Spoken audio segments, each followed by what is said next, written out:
Shalom, selamat berjumpa sahabat pencinta vlog Paroki Santo Yakobus Bariso Makassar. Bersama saya Jane Erlina Rosal atau lebih sering disapa dengan Erlin. Hari ini kita bersama akan membahas All About My Heart, Pointing About My Sadness.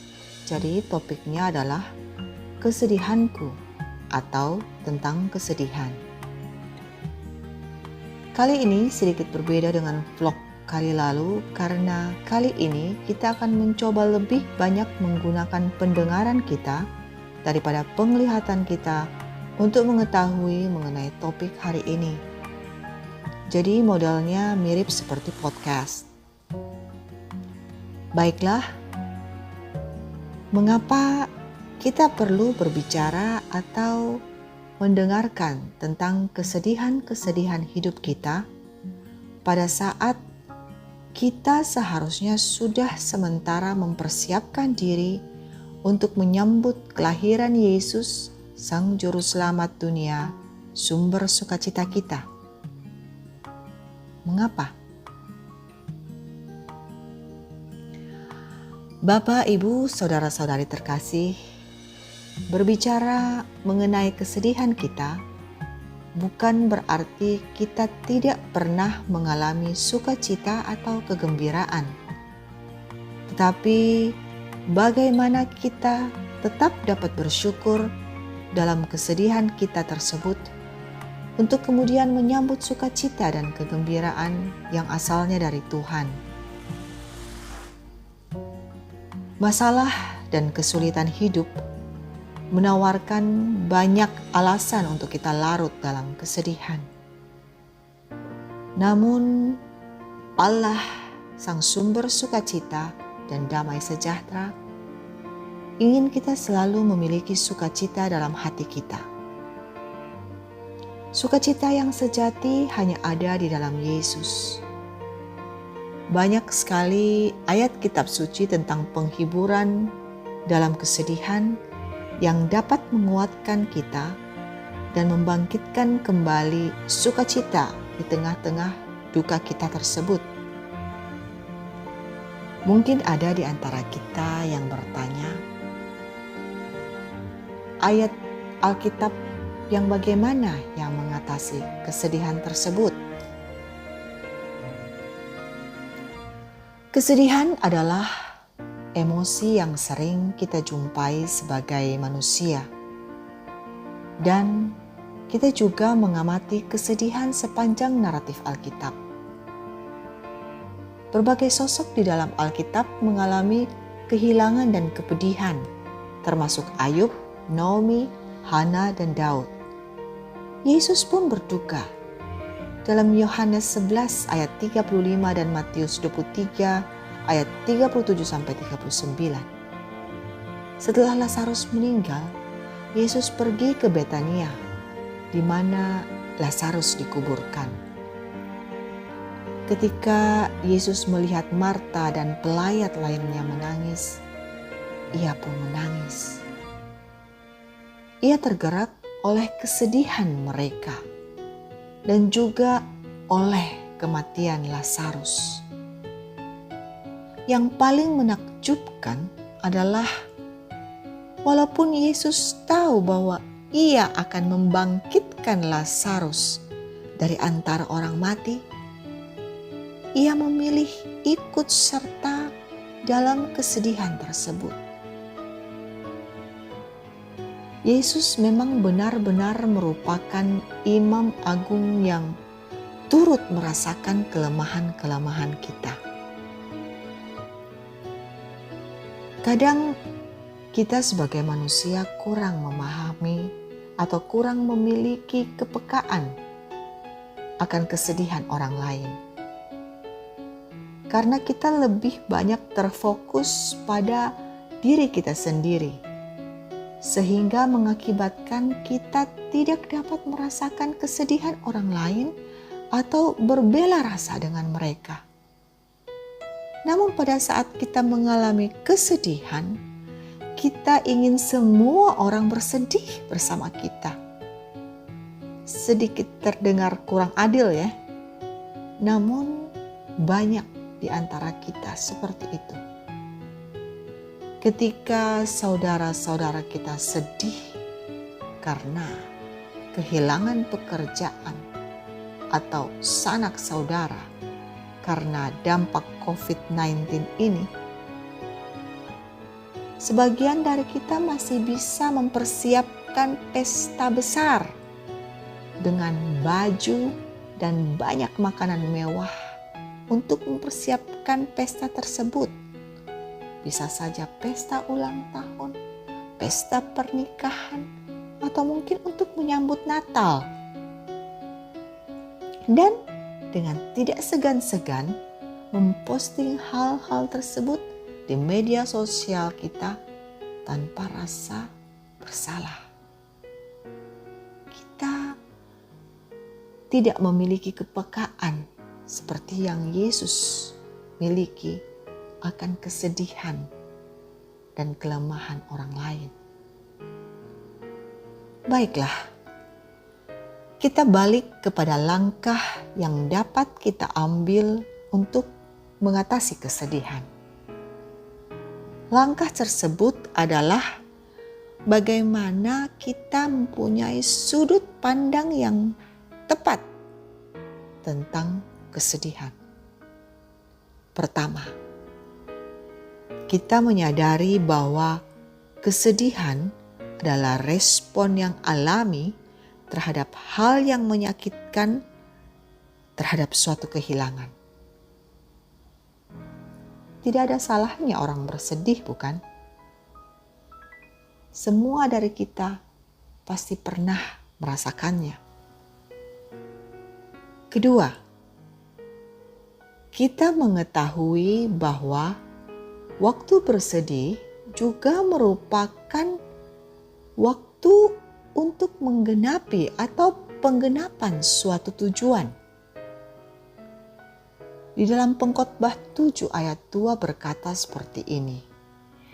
Pergi ke rumah duka lebih baik daripada pergi ke rumah pesta. Karena di rumah dukalah kesudahan setiap manusia. Hendaknya orang yang hidup memperhatikannya. Ayat ini menyeratkan bahwa kesedihan adalah hal yang baik jika perspektif akan kehidupan diubah. Dalam Pengkhotbah akan banyak kita jumpai bagaimana perspektif tentang kesedihan menjadi suatu hal yang melegakan, memberi arah baru kepada kita. Tujuan apa yang dimaksud tadi? Tujuan itu adalah melihat kesedihan sebagai suatu awal dari kegembiraan baru. Adakah seorang normal di antara kita akan memilih mengalami kegembiraan terlebih dahulu baru keburukan dalam hidupnya? Kita semua akan lebih memilih mengalami kesedihan atau kesusahan terlebih dahulu untuk kemudian memperoleh kebahagiaan pada akhirnya. Makanya kita semua tahu dengan slogan bersakit-sakit dahulu, bersenang-senang kemudian. Yang ketiga, kita mengingat bahwa semua perasaan sedih bersifat sementara. Sepanjang malam ada tangisan, menjelang pagi terdengar sorak-sorai. Mazmur 30 ayat 5. Perkabungan dan kesedihan akan berakhir. Ada tujuannya, tetapi ada batasannya pula. Tuhan tak pernah janji bahwa hidup kita akan selalu dipenuhi dengan sorak-sorai dan sukacita. Tetapi ada waktu dalam kehidupan kita akan diisi dengan tangisan dan kesedihan. Semua ada waktunya. Semua ada masanya.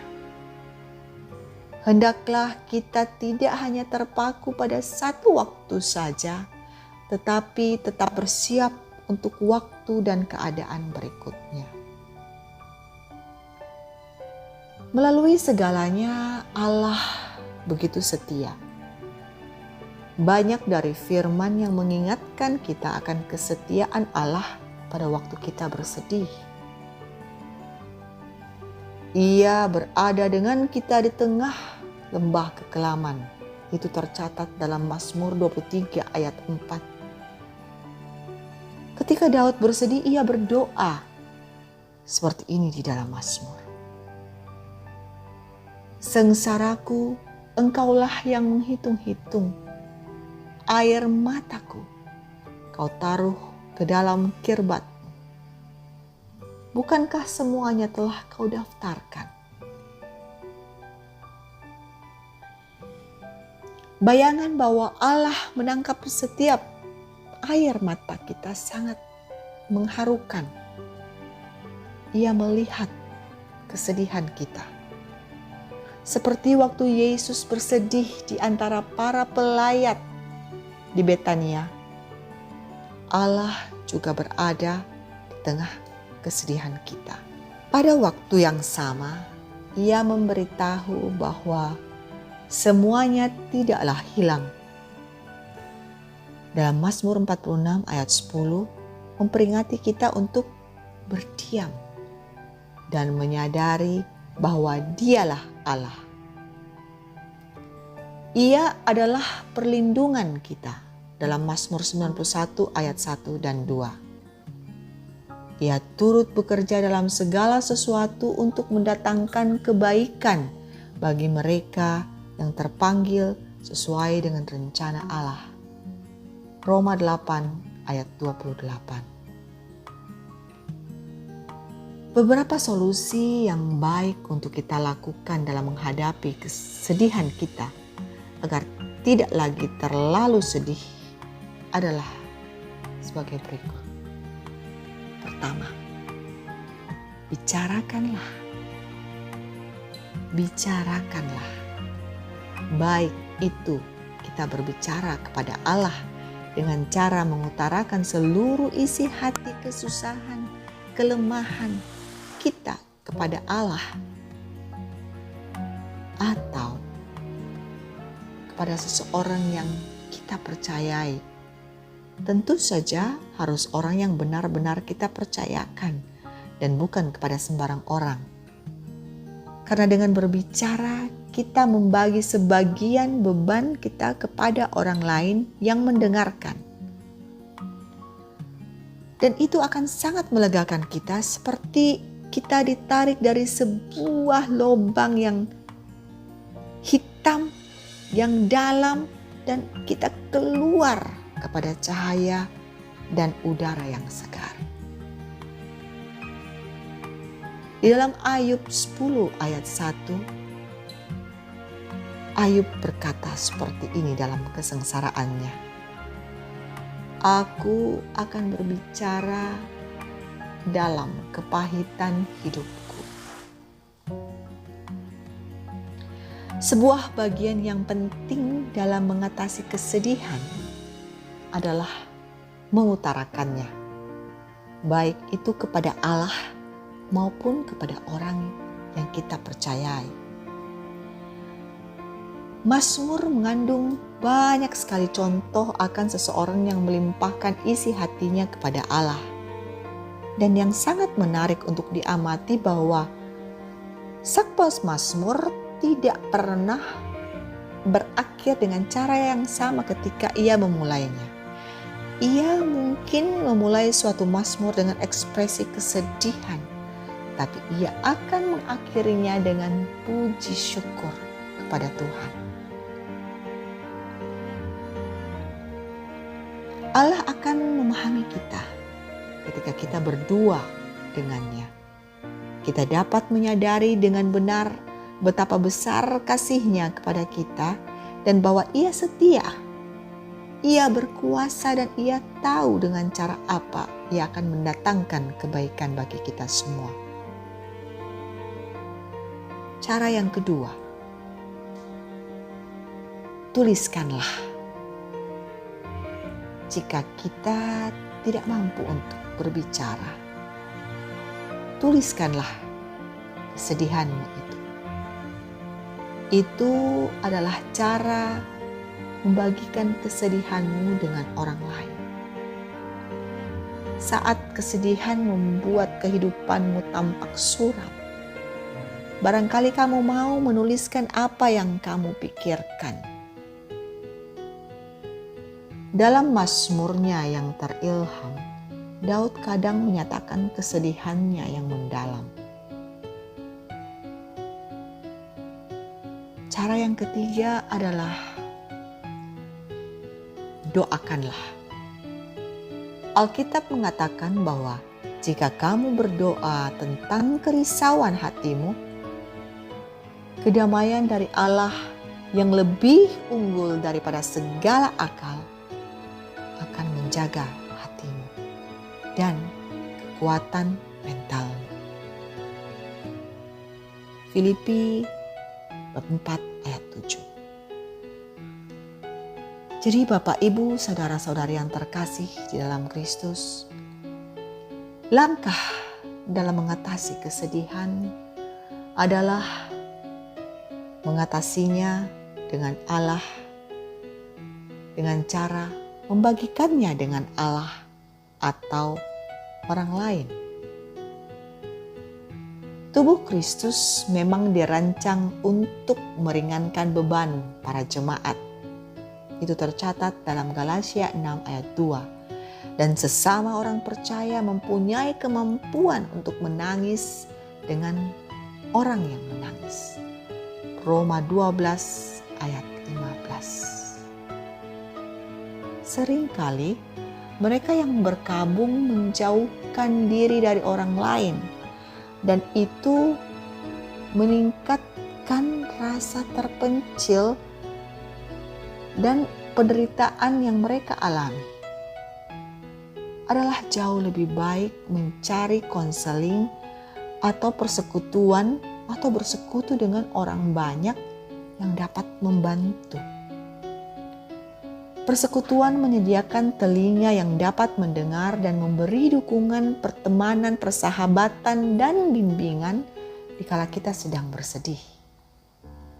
Ketika kita membagikan cerita kita kepada Allah dan orang lain, kesedihan yang kita alami akan sangat jauh berkurang. Kenyataannya, kesedihan adalah bagian dari pengalaman setiap insan. Kehilangan adalah bagian dari kehidupan, dan kesedihan merupakan respon yang alami terhadap kehilangan itu. Akan tetapi, kita mempunyai harapan dalam Kristus, dan kita sadar bahwa Ia mampu menanggung beban kita. Kita dapat melepaskan penderitaan kita padanya karena Ia mengasihi kita.